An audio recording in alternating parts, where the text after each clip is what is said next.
శ్రీనివాస్ గౌడ్ గారు నమస్కారం అండి. మొత్తంగా చూస్తున్నాం కవిత అయితే ఒక రకంగా నేను కడిగిన ముత్యంగా బయటకు వచ్చాను, ఆ రోజు నుంచి ఈ రోజుకి నేను అదే చెప్తున్నాను. సో బీఆర్ఎస్ ని టార్గెట్ చేశారు, కేసీఆర్ ని టార్గెట్ చేశారు, నన్ను ఇరికించారు. రాజకీయ ప్రయోజనాల కోసమే, రాజకీయంగా కేసీఆర్ ని ఎదుర్కోలేకే తనపై అభాండాలు వేశారని చెప్పి కవిత చెప్పిన పరిస్థితి. సో మొత్తంగా తెలంగాణ జాగృతి ఎలా చూస్తుంది తీర్పుని? అదేవిధంగా కవిత ఒక ట్వీట్ కూడా చేశారు కేటీఆర్ కి సంబంధించి. సో ఆ ట్వీట్ ని ఎలా చూస్తున్నారు? మొదటగా ఐన్యూస్ ప్రేక్షకులకు అదేవిధంగా ఈ డిబేట్ లో పాల్గొన్నటువంటి అందరూ కూడా పేరుకుని నేను ధన్యవాదాలు తెలుస్తున్నాను. ముఖ్యంగా ఈ రోజు చూసినట్లయితే మొదటగా అక్రమ ఆరోపణల అంధకారాన్ని ఛేదిస్తూ న్యాయ సూర్యుల్లో వెలుగొందినటువంటి మా కవితక్క గారికి ఇలా కడిగిన ముత్యంలో వచ్చినందుకు కవితక్క గారికి నేను హృదయపూర్వక ధన్యవాదాలు తెలియజేస్తున్నాను. అదేవిధంగా ఇవాళ మనం చూసినట్లయితే కవిత గారు డే 1 నుంచి కూడా ఈడీ కావచ్చు, సిబిఐ కావచ్చు, డే 1 నుంచి కూడా ఇందులో నాకు ఎలాంటి ప్రమేయం లేదు, ఇది కేవలం రాజకీయ కుట్ర మాత్రమే.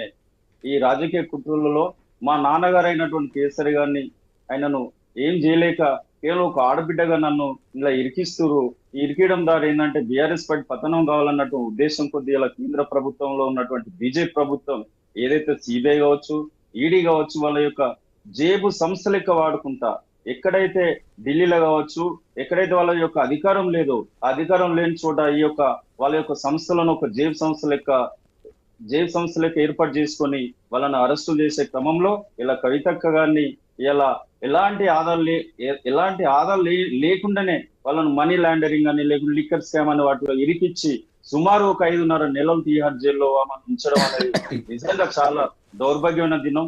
మార్చి 15 రోజు మా జాగృతి కావచ్చు, అదేవిధంగా తెలంగాణ ప్రజలు చీకటి దినంగా ఏ విధంగా అయితే భావించిరో ఈ రోజు ఈ డేట్ రోజు మేము ఒక పండుగ లెక్క జరుపుకుంటున్నాం. ఎందుకంటే అసత్య ప్రచారాలతోని, అసత్య ఆరోపణలతోని మా కవితక్క వారిపై నిందలు మోపి ఆమెను జైలు పంపిన ప్రతి రోజు కూడా వాళ్ళ కుటుంబానికి, వాళ్ళ భర్తకు, వాళ్ళ పిల్లలతో పాటు యావత్ తెలంగాణ ప్రజలు